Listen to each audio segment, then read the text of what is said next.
안녕하세요, 여러분. 애플은 중국 메모리를 선택한 걸까요? 아니면 삼성전자와 SK하이닉스를 상대로 누리던 선택권을 이미 잃어버린 걸까요? 지금 많은 보도는 애플이 값싼 중국산 메모리를 찾고 있다는 쪽에 초점을 맞추고 있습니다. 하지만 이번 사태는 단순히 애플이 부품값을 조금이라도 줄이기 위해 중국 공급사를 알아보고 있다는 이야기가 아닙니다. 오히려 정반대에 가깝습니다. 세계에서 가장 강력한 구매력을 가진 기업 가운데 하나인 애플이 필요한 메모리를 자신이 원하는 가격과 조건으로 확보하기 어려워졌다는 이야기입니다. 그렇다면 왜 세계 최대 규모의 부품 구매자인 애플이 백악관에까지 허가를 구해야 했을까요? 그리고 왜 삼성전자와 SK하이닉스는 애플이 중국으로 갈 수 있다는 신호를 보내는데도 과거처럼 크게 흔들리지 않는 걸까요? 오늘은 애플이 마주한 가격 압박이라는 표면부터 미국의 안보 규제라는 두 번째 층, 그리고 세계 반도체 공급망에서 벌어지고 있는 권력의 역전까지 차례로 짚어보겠습니다. 먼저 확실하게 구분해야 할 것이 있습니다. 현재까지 확인된 사실은 애플이 중국의 디램 제조업체 CXMT 제품을 시험하고 있으며 CXMT의 메모리를 구매할 수 있도록 미국 행정부를 상대로 승인을 요청했다는 것입니다. CXMT가 애플에 최종 통보를 보냈다거나 애플이 요구한 가격을 공식적으로 단칼에 거절했다는 내용은 신뢰할 만한 자료를 통해 확인되지 않았습니다. 확인된 사실만 놓고 보더라도 상황은 충분히 심각합니다. 애플이 자신에게 필요한 부품을 사기 위해 백악관의 정치적 허락을 먼저 받아야 하는 상황에 놓였기 때문입니다. 애플이 이렇게까지 다급해진 이유는 명확합니다. AI 데이터 센터 건설 경쟁으로 전 세계 메모리 수요가 폭발했고, 그동안 스마트폰과 개인용 컴퓨터에 공급되던 생산 능력의 상당 부분이 AI용 반도체 쪽으로 이동하고 있습니다. 메모리 기업 입장에서는 더 높은 가격을 지급하고 더 긴 계약을 약속하며 앞으로도 계속 수요가 늘어날 AI 고객을 먼저 상대하는 것이 유리합니다. 애플이 아무리 많은 물량을 구매하더라도 낮은 가격을 요구하고 단가 인하 압박을 계속한다면 과거처럼 무조건 최우선 고객으로 대우받기 어려워진 겁니다. 애플의 최고 경영자 팀 쿡도 공급망 문제가 매우 심각한 수준이라고 인정했습니다. 애플은 아이폰과 맥에 대한 수요가 충분한데도 필요한 부품을 제때 확보하지 못해 판매 기회를 놓치고 있다고 밝혔습니다. 결국 애플의 실적 전망은 시장 기대에 미치지 못했고 주가는 하루 만에 약 10% 가까이 떨어졌습니다. 애플의 기업 가치가 하루 사이에 수천억 달러 가까이 사라질 수 있다는 전망까지 나왔습니다.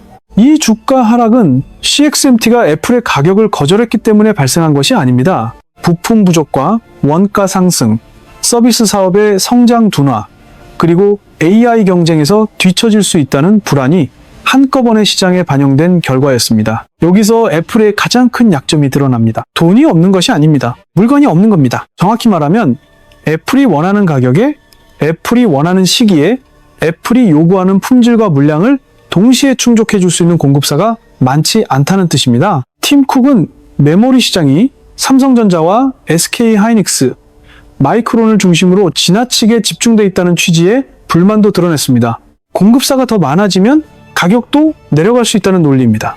말 자체는 틀리지 않습니다. 하지만 공급사가 세 곳밖에 남지 않은 시장에서 오랫동안 가격만 낮추려 했다면 그 세 곳과의 관계가 중요해지는 순간이 반드시 찾아옵니다. 바로 지금이 그 순간입니다. 상황이 불리해지자 경쟁사가 더 필요하다고 말하는 것은 쉽습니다. 그런데 새로운 디램 공장은 말 몇 마디로 만들어지지 않습니다. 수십조 원의 투자와 수년의 건설 기간, 생산 수율을 안정시키는 경험, 고객사 인증까지 모두 필요합니다. 메모리는 주문서를 받았다고 바로 찍어낼 수 있는 상품이 아닙니다. 애플이 CXMT로 눈을 돌린 것도 이 때문입니다. 기존 공급사 세 곳에 대한 의존도를 낮추고 가격 협상에서 사용할 수 있는 네 번째 카드를 만들겠다는 겁니다. 특히 중국에서 판매하는 제품에 중국산 메모리를 사용한다면 미국 시장과 분리해 정치적 충돌을 줄일 수 있다는 계산도 가능했을 겁니다. 여기까지만 보면 애플의 선택은 상당히 합리적으로 보입니다. CXMT는 생산량을 늘리고 있습니다.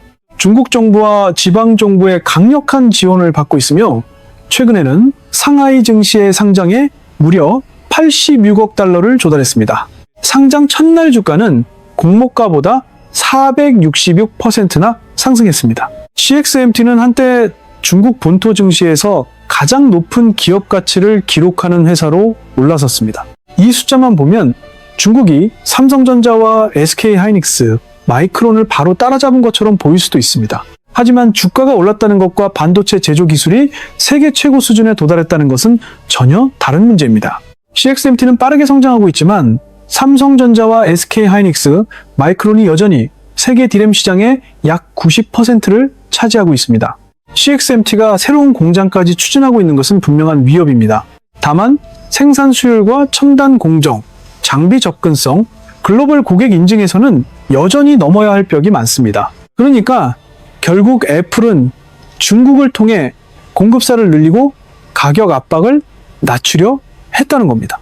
여기서 이야기를 끝내면 애플이 다소 늦었지만 합리적인 공급망 다변화에 나선 것으로 보입니다. 그런데 진짜 문제는 지금부터입니다. 애플이 중국산 메모리를 구매하는 순간 줄어드는 부품 비용보다 훨씬 더 비싼 지정학적 비용이 따라붙기 시작하기 때문입니다.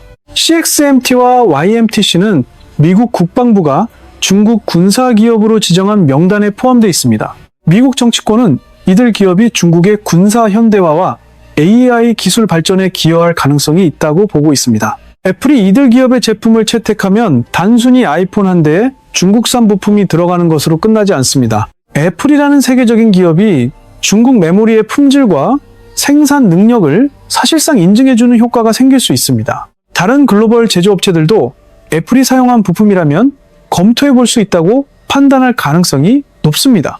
애플이 구매하려는 것은 작은 메모리 반도체지만 미국 의회가 바라보는 것은 중국 메모리 산업의 세계 시장 진입권인 겁니다. 미국 상원의 초당파 의원들은 애플의 CXMT와 YMTC 제품을 전 세계 어떤 애플 제품에도 사용하지 않겠다고 약속할 수 있는지 물었습니다. 애플이 두 회사의 제품 가운데 무엇을 시험하고 있는지, 어떤 기술 정보를 공유했는지, 삼성전자와 SK하이닉스, 마이크론의 물량 확대를 요청했는지까지 답하라고 요구했습니다. 답변 기한은 2026년 8월 21일입니다. 애플 입장에서는 어느 쪽을 선택해도 부담입니다. CXMT와의 거래를 포기하면 메모리 공급사를 늘릴 기회를 잃고 기존 세 회사에 대한 의존도가 더 높아집니다. 반대로 CXMT와 거래를 추진하면 미국 의회와 행정부의 안보 정책에 정면으로 맞서는 모습이 됩니다.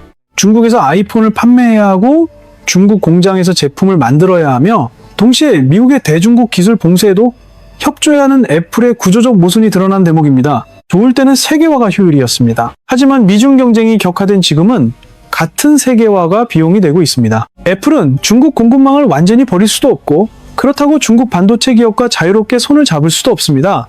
부품 가격을 낮추려다 정치적 가격표를 받아든 셈입니다.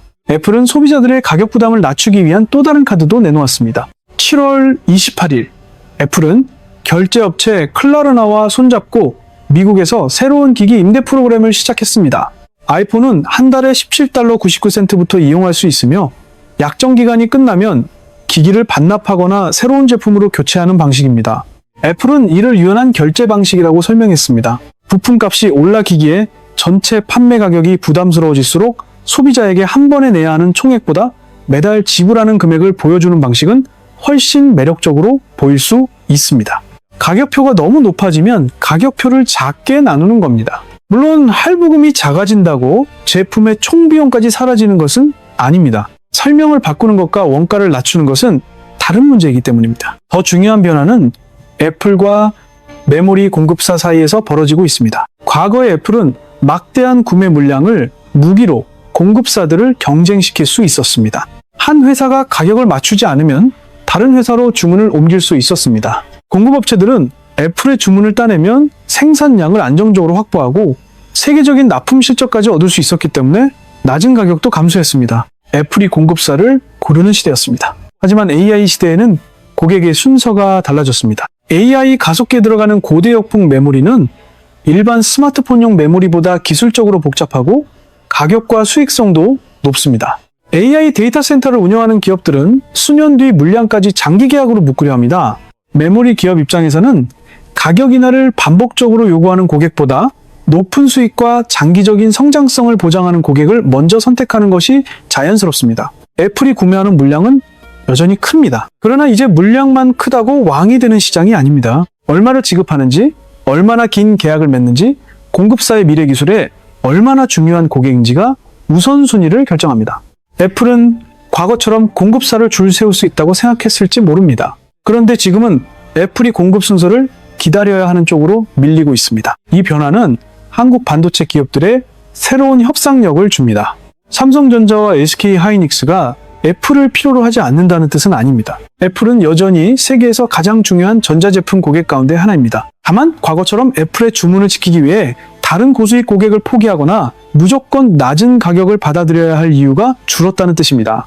공급이 넘쳐날 때는 구매자가 가격을 결정합니다. 공급이 부족할 때는 생산자가 고객을 고릅니다. 반도체 산업의 권력이 이동하고 있는 겁니다. 여기서 중국의 기술 수준도 냉정하게 바라봐야 합니다. 기존 논문에는 중국이 개발한다는 DUV 노광 장비가 실체조차 없으며 중국이 원하는 반도체를 생산하는 것이 사실상 불가능하다는 취지의 내용이 있었습니다. 하지만 현재 확인된 사실은 다릅니다. 중국은 자국에서 개발한 액침식 DUV 이 노광 장비의 생산에 들어갔습니다. 상하이 아이성나가 중심이 돼 장비를 만들고 있으며 중국의 주요 반도체 기업에 공급하는 계획도 추진되고 있습니다.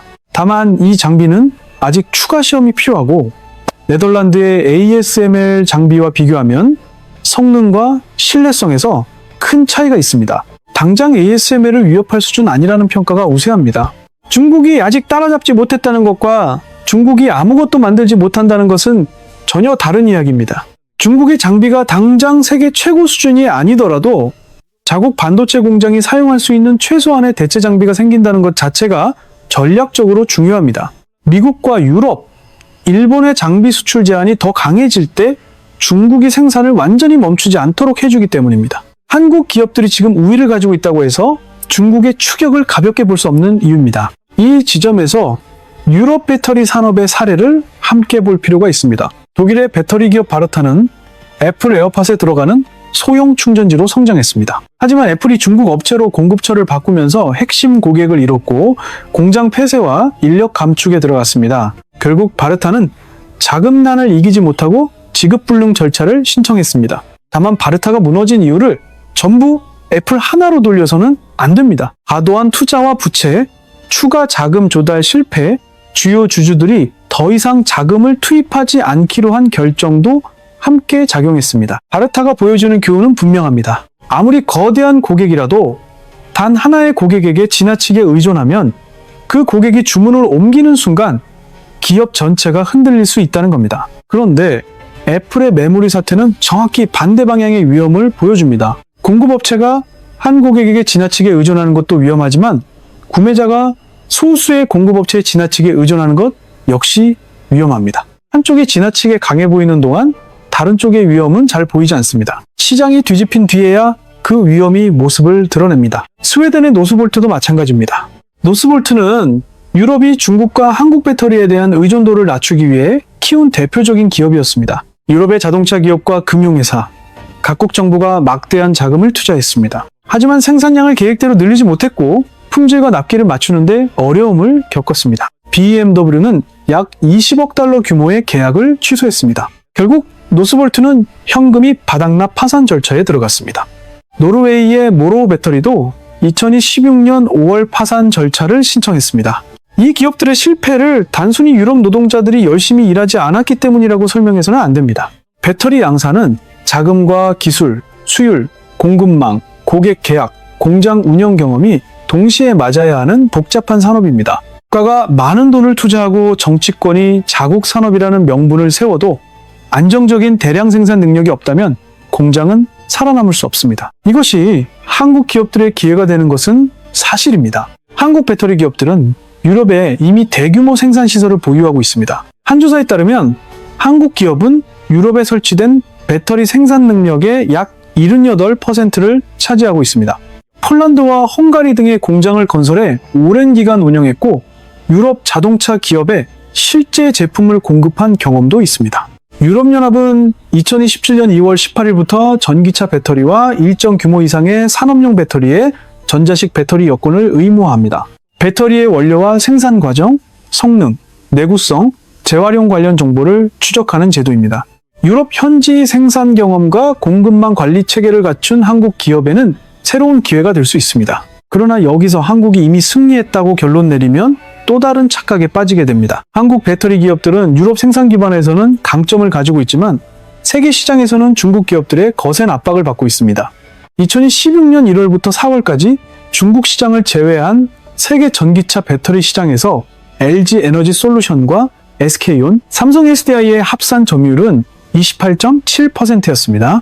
전년 같은 기간보다 8.5%포인트나 하락했습니다. 한국은 좋은 위치에 있습니다. 하지만 편안한 위치에 있는 것은 아닙니다. 반도체에서는 CXMT가 생산 능력을 키우고 있고 배터리에서는 중국 기업들이 가격과 생산량을 앞세워 세계 시장을 넓히고 있습니다. 한국이 지금 가진 우위는 과거의 성과에 대한 상장이 아니라 앞으로도 계속 투자하고 수요를 높이며 공급망을 관리해야 유지할 수 있는 일시적인 우위입니다. 그렇다면 다시 애플 이야기로 돌아가 보겠습니다. 애플은 중국을 선택한 게 아닙니다. 예전처럼 공급자를 선택할 수 있는 권력을 잃은 겁니다.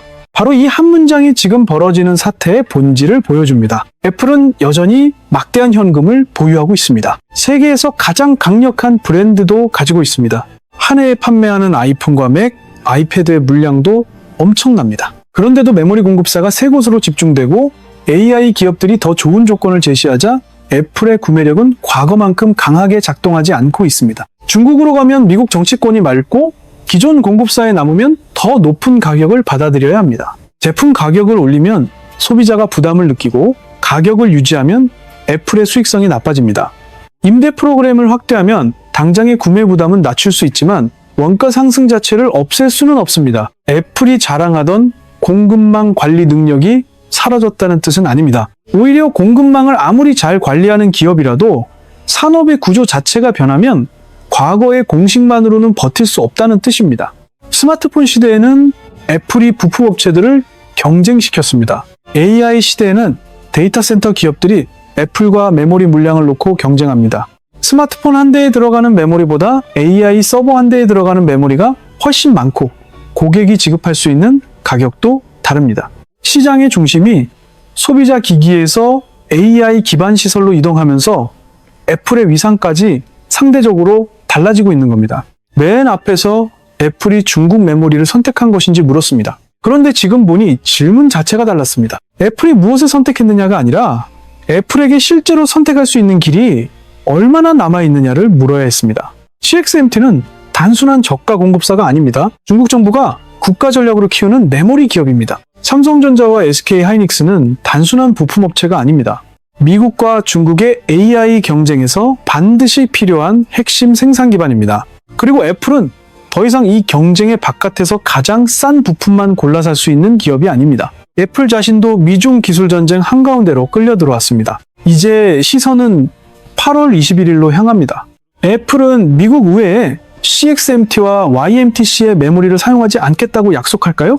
아니면 중국에서 판매할 제품만이라도 중국산 메모리를 사용할 수 있도록 예외를 요구할까요? 기존 공급사인 삼성전자와 SK하이닉스, 마이크론의 더 높은 가격을 제시하며 물량을 다시 확보하려 할까요? 그리고 CXMT는 이번에 조달한 막대한 자금을 실제 생산 능력과 기술력으로 바꿀 수 있을까요? 결국 이번 사태는 애플한 회사의 부품 구매 문제가 아닙니다. AI 시대에 누가 생산 능력을 쥐고 있는지, 누가 공급 순서를 결정하는지, 그리고 누가 정치적 허락 없이 필요한 기술을 살 수 있는지를 보여주는 사건입니다. 과거에는 애플이 공급사를 시험했습니다. 지금은 시장과 정치권이 애플을 시험하고 있습니다. 8월 21일 애플은 미국의 안보 요구와 메모리 공급망의 현실 사이에서 과연 어떤 답을 내놓게 될까요?